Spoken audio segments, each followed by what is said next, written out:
Hello and welcome to my channel. With me today I have a very emotional sad story of a sister who shares her sad experience with her employer.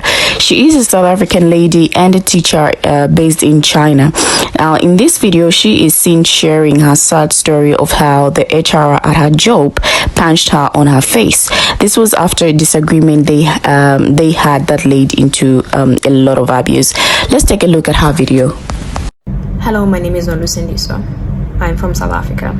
I'm currently based in Shanghai, China, and I work as a kindergarten teacher. On Wednesday, August 23rd, during a disagreement, the HR manager at my job, a guy, punched me on my face. After he punched me and I was screaming, trying to get out of his office, he pushed me down on the couch, telling me that I needed to sit down. I screamed and I was trying to get my phone so I can take pictures and videos of what was happening. Instead, he grabbed my phone and said he didn't have my phone anymore. I don't know how I got out of the office, but somehow I got out, and I was running in the passage of this kindergarten trying to get help. There were various women there.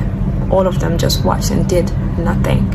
I managed to run to the stairs, but by the time I got to the stairs, he was already there, and he was preventing me from going past him.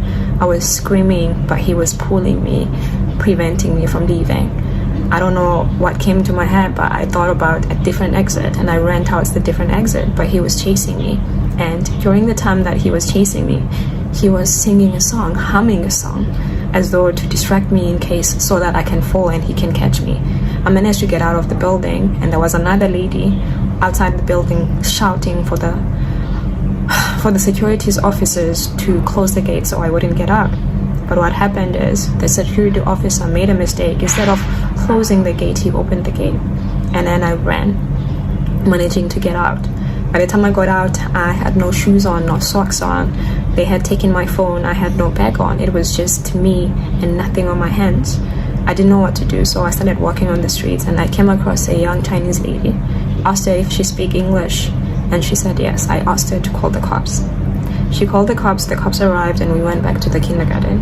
When we arrived at the kindergarten, they had gathered everything that belonged to me in a table, telling me that the reason why they were preventing me from leaving is because they wanted me to calm down so they can call the cops to resolve the issue, despite the fact that I wasn't feeling safe, and that is why I wanted to run away. Then the guy who had punched me told the cops that he did not punch me, that I hit my eye on the couch. I asked them to release the CCTV footage of the building while I was running, and they said they don't have it. We went to the police station.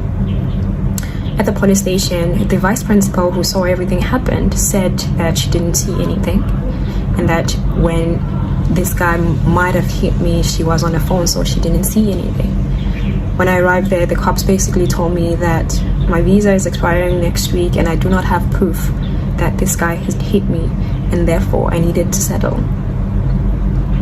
Feeling like I didn't have a choice, I ended up settling for compensation.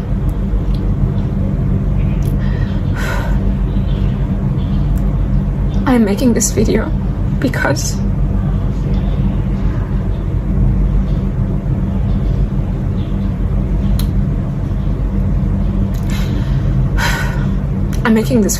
there are so many of us out here who are suffering under the hands of our employers, who continue to disobey the law and treat us very poorly.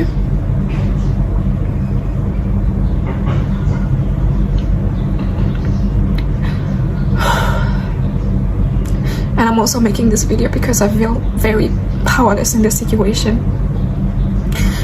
They told me that if I talk to anybody or go to the media about the situation, then they would sue me and I would have to go to jail or get deported. They also threatened to put me on some teachers' blacklist in China so that I would never get a job in China. They also refused to give me any documents that would allow me to work anywhere else in China during this moment. But I'm not okay with just keeping quiet and pretending like this is okay and nothing happened. And I hope if you're seeing this video, you pass it to as many people as possible so that people know that this happens to me. Now, different people have stitched her video and the world is just reacting to her sad story. A lot of people are suffering and are abused by their employers. Just like she said, there are a lot more people going through the same in the hands of their employers. And it's unfortunate that they can't come out or tell anybody about it because they are scared of losing their jobs and they are threatened. So they can't speak out. Anyway, let's check out some of the clips of the stitches and just hear what people had to say about her story. From South Africa. I'm currently based. This is exactly why I speak to y'all in the violence that y'all understand. When we tell y'all as African people the danger of the BIPOC unity, not understanding your oppressor because you decided to stop at a specific point of history and not keep digging, y'all get mad. When we tell y'all that your oppressor is everybody who does not look like you. But nah, y'all want to tell us about Stop Asian Hate.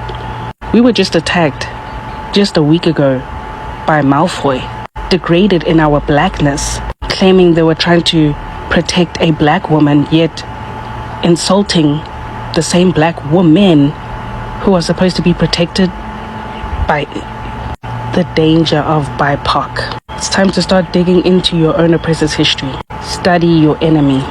May our sister get justice and healing. Africa. I'm currently based. So just a quick update on the lady in the video. It has been confirmed that she's safe. She's in Germany at the moment. I was able to call the embassy this morning, but I couldn't get a hold of anyone. I then went onto the website for the Minister of Foreign Affairs.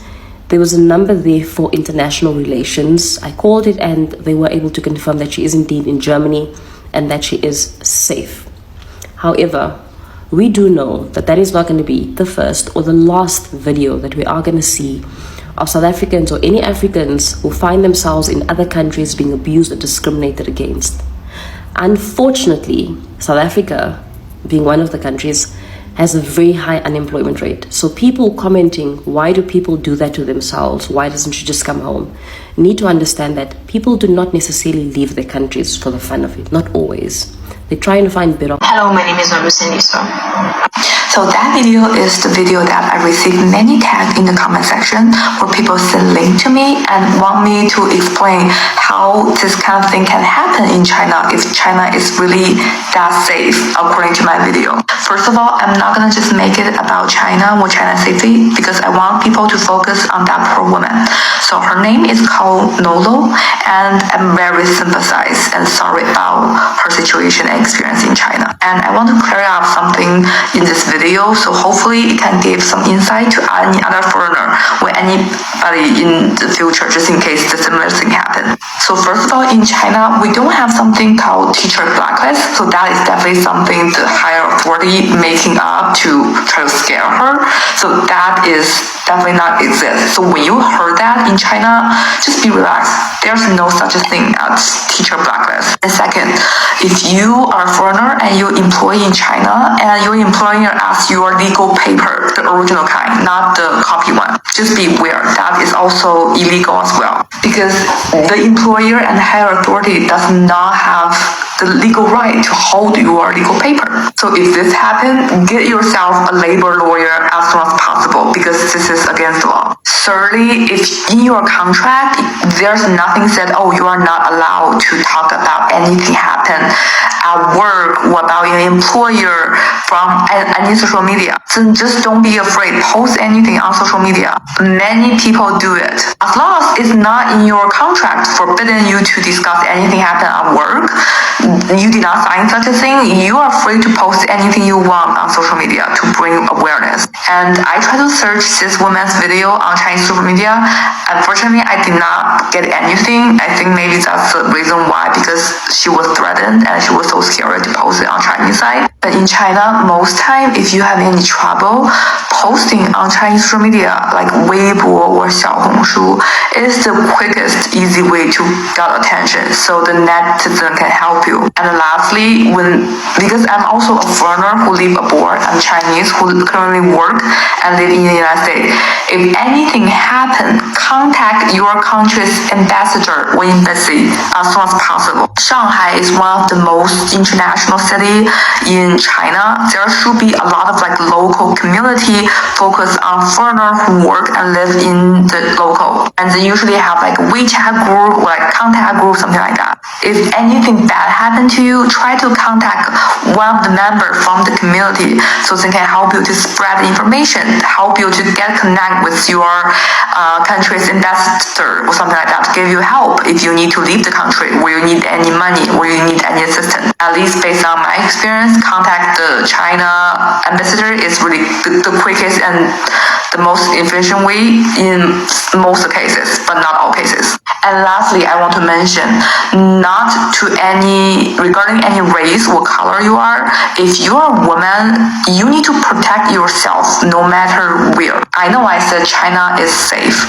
but as a woman, sometimes I still feel like I need extra precaution and awareness for the safety issue. And to be honestly, I experienced the exactly same thing about 6 years old in 2016 with one of my male coworkers. My situation is almost exactly same as Nula while working in the United States, and I settled, and the experience is traumatized. Personally, I think Nola is really brave to share it and speak out, and I wish her the best in her future, and I hope she can recover soon. I hope this helps.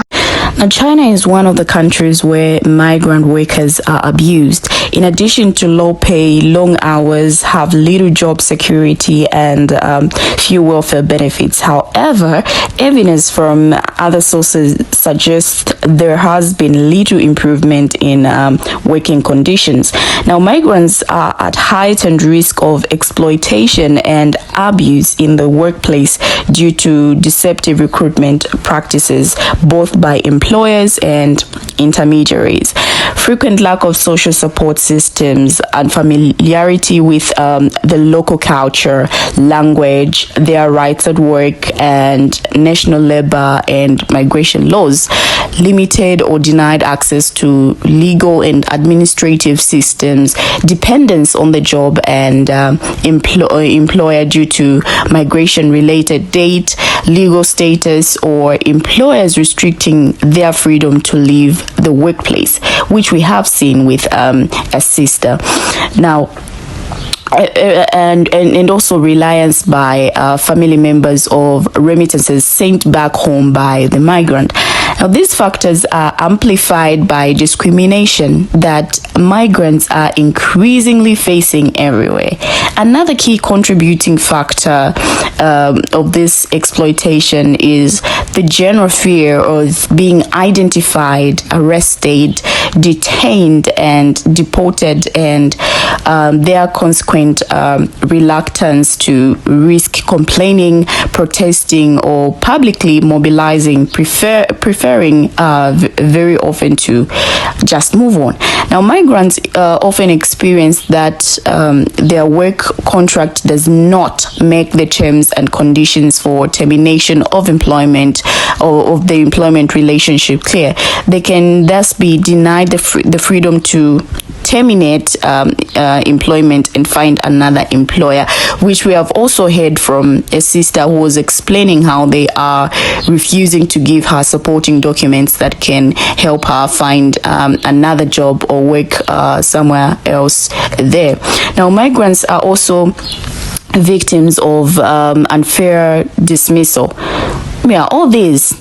Now, let's take a look at some of the reactions from people and just hear what they had to say about this video. The first comment reads, "My sister didn't even get the chance of making such a video.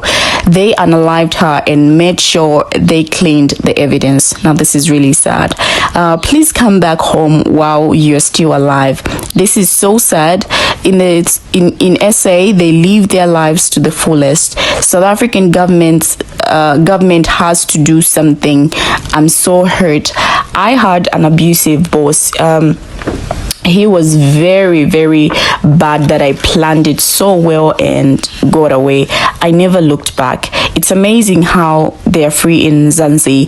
I'm glad you shared this video, my sister. Spread the awareness. It's sad because you are providing a service. This really makes me feel scared of going out of my country. The injustice they do to us is insane. I hope you're now safe. Okay, these are some of the comments from people, and we just hope she is now safe, or maybe she's moved out from that place. So yeah, kindly share your comments on what you think about this video. Thank you for watching, and see you in my next video.